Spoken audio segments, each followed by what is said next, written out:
Alors, donc, on est aujourd'hui le premier Sivan, Rosh Chodesh, et on a maintenant donc le chapitre, on est arrivé au chapitre 53. Alors, rapidement, un bref retour sur ce qu'on a vu. Donc, au chapitre 52, Rabbi Shneur Zalman a expliqué que la lumière de la Shekhinah, qui est donc la révélation de l'infini divin, eh bien, qui lui-même, donc, cette révélation de la lumière de la Shekhinah qui transcende la création, doit être enveloppé d'un vêtement pour pouvoir rayonner dans la création. Ce vêtement, quel est-il? Eh bien, c'est le vêtement de la Torah. Et donc, dans chaque monde, le niveau de Mochin, qui est appelé, donc les Mochin sont les trois cerveaux au pluriel, enfin les quatre plus exactement, qui sont Keter, Chochma, Bina, Dahat. Eh bien, ces quatre Mochin, le niveau de Mochin et de la Torah de ce monde, c'est-à-dire donc ces quatre sphirotes, donc de Chochma, Bina, Dahat et donc de Keter, constituent ce que l'on appelle le palais donc du Kodesh HaKodashim, le Saint des Saints, dans lequel la Shekhinah repose.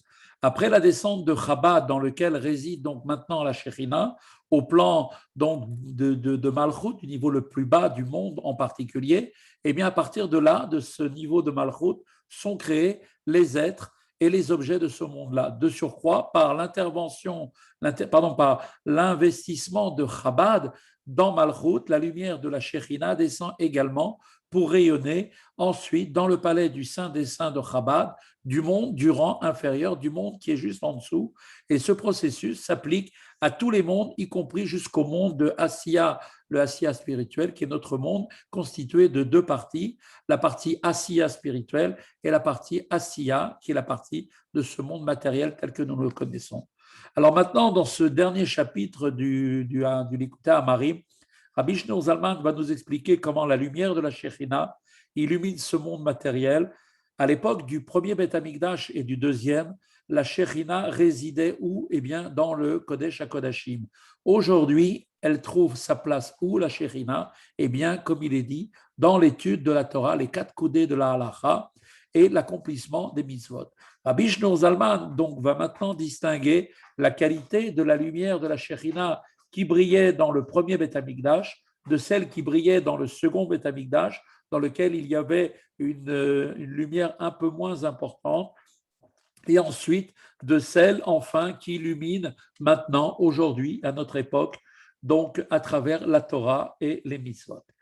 והנה כשהיה בית ראשון קיים, שבו היה הארון והלוחות בבית קודשי הקודשים, nous dit le Tanya, or, lorsque le premier Beth Amikdash existait, dans lequel se trouvait l'arche sainte et l'étape de la loi à l'intérieur, se trouvait tout cela à l'intérieur du Kodesh HaKodashim, le Saint des Saints, Aïta Shechina, alors la Shechina, qui est le niveau de Malchut de Hatzilut, Shei Bechinat Gilui Orenso Baruchu, eh bien, elle était dans une dimension de révélation de la lumière infinie dans laquelle la lumière infinie qui transcende les mondes, eh bien, se révèle dans ces mondes. Donc, elle se trouvait, cette Shekhinah, cette révélation de la lumière infinie, dans le Kodesh HaKodashim, et donc, Shore Sham, ou Melubeshet Basarat et Dibrot, et elle reposait cette Shekhinah dans le Kodesh HaKodashim, le Saint des Saints, et était revêtue des 10 commandements qui sont gravés dans les tables de la loi,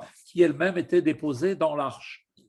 ביתר סהד ויתר עוז בגילוי רב ועצום יותר מגילויים בהיכלות קודשי הקודשים של מעלה בעולמות העליונים, et de manière assez étonnante, elle était cette révélation avec une plus grande élévation, une plus grande force et une plus grande révélation, bien plus grande et bien plus intense que ce qu'est sa révélation dans les palais du Saint des Saints en haut dans les mondes supérieurs. Il y avait donc dans ce monde dans lequel nous vivons une révélation comme il n'y avait nulle part ailleurs. Dans le texte qui suit, le Tanya va nous montrer cette supériorité de la révélation de la Shekhinah dans le Kodesh HaKodashim à l'intérieur du Beth Amikdash. Et cette supériorité présente justement deux aspects. Premier aspect, d'une part, eh bien, la lumière divine révélée au travers des 10 commandements gravés sur les tables transcendait tous les mondes supérieurs. D'autre part, deuxièmement, cette lumière ne suivait pas sa descente donc de l'ordre de la chaîne processionnelle des monts, c'est-à-dire après au travers de ce qu'on appelle Ishtal Shelut Haolamot, la descente graduelle de niveau en niveau, elle passait telle qu'elle est en haut directement ici-bas comme elle était. Qui asarat edibrot en kalut Torah kula. Pourquoi? Parce que en fait, eh bien, comment est-il possible que cette lumière descende dans tous les mondes? Parce que les 10 commandements sont l'ensemble de la Torah tout entière et ils étaient là dans les tables qui étaient déposées dans l'arche qui se trouvait dans le Kodesh Kodashim. Donc, les 10 commandements comprennent, comme on le sait, l'ensemble des 613 mitzvot de la Torah, comme le montre d'ailleurs le texte des Hazaot de Rav Saadia Gaon, qui donc explique bien en détail l'ensemble de ces commandements. Et donc, cette lumière donc, qui procédait donc, dans le Kodesh Kodashim procède elle-même donc, de Chochma Ilaha, qui est donc la Chochma du monde d'Atsilut, qui est lui-même bien plus haut que le monde de la révélation. C'est-à-dire que le niveau de, comme vous le savez, le monde de la révélation commence à partir du monde de Bria, qui est donc le deuxième monde après Atsilut. Au niveau d'Atsilut, on ne parle pas de monde de révélation, parce que en fait, on parle plutôt, non, pardon, les deux mondes de ce qu'on appelle les mondes cachés, que sont le monde d'Atsilut et le monde de Bria, et c'est seulement à partir de Yetzira que commence le monde de la révélation, pour atteindre son apogée dans la révélation dans ce monde. C'est-à-dire que bien plus haut que Malchut, le degré de la Shekhinah appelé monde de la révélation, puisque Malchut elle-même est la révélation à l'image de la parole qui révèle ce qui est dans la pensée de la personne. Et donc, Malchut, ce degré de Shekhinah appelé monde de la révélation, eh bien, parce qu'il est lui-même, la Shekhinah, la révélation de l'infinie lumière à l'intérieur des mondes. On avait dit précédemment que c'est précisément pour cette raison que la Torah peut effectivement servir de vêtement pour la lumière de la Shekhinah sans être elle-même, donc sans être le vêtement totalement effacé en elle, car la Torah est elle-même procède du niveau de Chochma Ilaha. Néanmoins, la Torah n'exerce cette fonction de vêtement que lorsqu'elle descend à un plan inférieur à celui de la Shekhinah. De cette dernière, elle voile alors donc la lumière en sorte qu'elle puisse être reçue. Mais là, ici, s'agissant des 10 commandements, tels qu'ils étaient gravés dans les tables de la loi, la Torah n'a pas suivi une descente ordonnée selon la chaîne processionnelle des mondes. Elle est demeurée encore à un niveau qui transcende les mondes supérieurs, comme on va d'ailleurs le montrer tout de suite dans le texte du Tanya. כדי לחקקם בלוחות אבנים גשמיים לא ירדה ממדרגה למדרגה כדגר השתלשלות עולמות עד עולם הגשמי.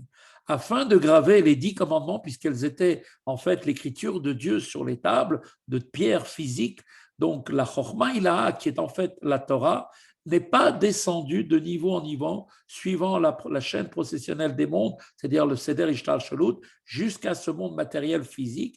Généralement, comme on le sait, la lumière divine doit tout d'abord traverser la chaîne de l'enchaînement des mondes et en descendant donc des mondes supérieurs de Yetzira, d'Asiya spirituel, après quoi seulement elle peut descendre dans ce monde matériel.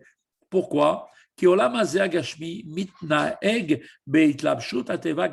ce monde matériel lui-même est conduit par quoi? Eh bien, par le biais du vêtement de la nature matérielle. C'est-à-dire que l'influx divin qui descend ce monde est voilé par le vêtement de la nature. En revanche, nous précise maintenant le texte du Tanya, les tables elles-mêmes, ainsi que les lettres qui étaient gravées, comme c'est marqué dans la Torah, eh bien, le divin lui-même et dont la nature était complètement perçu, puisqu'on voyait qu'il y avait des lettres comme le Samer et le même Sophite, même final, qui sont en fait des cercles, tenaient en apesanteur à l'intérieur des tables de la loi, et elles étaient donc là de manière miraculeuse. C'était un miracle qu'on pouvait percevoir de nos yeux. Le Chot Maase Elokim Ema, Bamirtav, Mirtav Elokim Hu, comme il est dit, s'agissant des tables, il est dit que les tables sont l'œuvre de Dieu et l'écriture de Dieu, comme c'est marqué dans l'Exode. של מעלה מהטבע של עולם הזה הגשמי הנשפע מהארת השכינה בהיכל קודשי קודשים דעשייה. Et donc cette écriture et cette révélation est donc au-delà de la nature de ce monde matériel qui reçoit l'influx du rayonnement de la Shekhinah telle qu'elle se trouve dans le Kodesh Kodashim, le Saint des Saints du monde d'Asiya, puisque c'est en fait ce rayonnement qui lui-même procède que c'est de ce rayonnement que procède la lumière et la vitalité pour le monde d'Asiya, dont fait également partie ce monde que nous connaissons, qui est le nôtre. Ce monde matériel fait partie du monde général d'Asiya, qui reçoit donc sa vitalité du rayonnement de la Shekhinah telle qu'elle est dans le Kodesh HaKodashim d'Asiya, c'est-à-dire revêtu de Malchut d'Asiya, comme expliqué précédemment. Et là, par contre, concernant l'étape de la loi, le divin n'est pas descendu selon l'ordre établi. Il est descendu tel qu'il est, directement dans le Kodesh Kodashim. Et là, Bechinat Chochmi La'ad Atzilut, Sheiklalut HaTorah, et là, qu'est-ce qui s'est passé dans le Kodesh HaKodashim au moment où le Beth Amikdash était déposé dans le Kodesh HaKodashim, les tables, les luchot, eh bien, il y avait le niveau de Chochma Ilahad Atzilut, qui est l'ensemble de la Torah contenue dans les 10 commandements, qui s'est revêtu de Malchut d'Atzilut et de Bria seulement, sans autre vêtement des autres mondes inférieurs. Donc il y avait une révélation de la lumière infinie de Dieu dans le Kodesh Kodashim qui était d'un niveau, d'une intensité qui n'existe nulle part ailleurs. Et elle seule, Chochma d'Atzilut, telle qu'elle est revêtue de Malchut d'Atzilut et de Malchut de Bria, sans aucun autre vêtement, est unie avec la lumière infinie qui est en elle. En anitraot, comment les appelle-t-on? Elles sont appelées, ce que l'on dit, Shechina, la Shechina, Ashore Beshoresh Bekotchi Kodashim de Beit Rishon, qui résidait dans le Saint des Saints du premier Beth Amikdash, en se revêtant à l'idée de l'Avshon Beyuda Dibrod, en se revêtant des 10 commandements gravés de manière miraculeuse sur les tables de la loi déposées dans l'arche. Comme les Chachamim l'enseignent, donc dans la Gemara Megillah, la lettre même sophite, même finale, et le Samer sont des lettres circulaires qui étaient gravées de part en part dans la pierre et qui tenaient donc en apesanteur miraculeusement à l'intérieur, donc comme des tubes cylindriques à l'intérieur de la pierre elle-même de la table, des tables de la loi.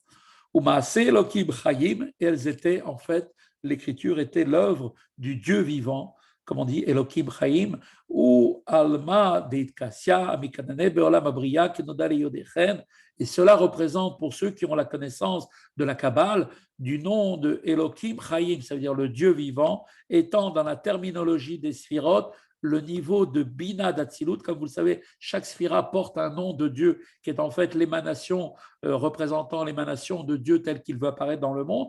Et donc le Elokim Chaim, ce niveau de Dieu de Elokim est le niveau de ce qu'on appelle dans la Kabbale, le niveau de Bina d'Atsilut, qui est appelé le monde caché, et dont il est dit là-bas dans le Zohar qu'elle niche, c'est-à-dire à l'image d'un oiseau qui vient nicher, qui vient se poser sur son nid, qui est donc en fait ce niveau de Bina d'Atsilut, qui illumine dans le nid, qui est en fait l'endroit du monde de Bria, comme le savent tous ceux qui sont familiarisés avec la discipline de la Kabbale. Selon les termes de la Kabbale, Bina d'Atsilut illumine le monde de Bria, qui appartient aussi à la catégorie du monde caché. Bria est certes, bien sûr, défini comme un monde, mais dans lequel il n'est pas encore d'existence propre révélée, puisque lui-même, le monde de Bria, même s'il est, à partir de là, a commencé la création avec des âmes et les âmes et les anges de très haut niveau, malgré tout, à ce stade-là, il n'y a pas vraiment d'existence propre,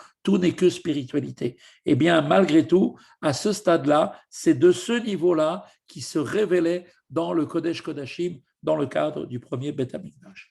Voilà, c'est ici la fin du cours d'aujourd'hui.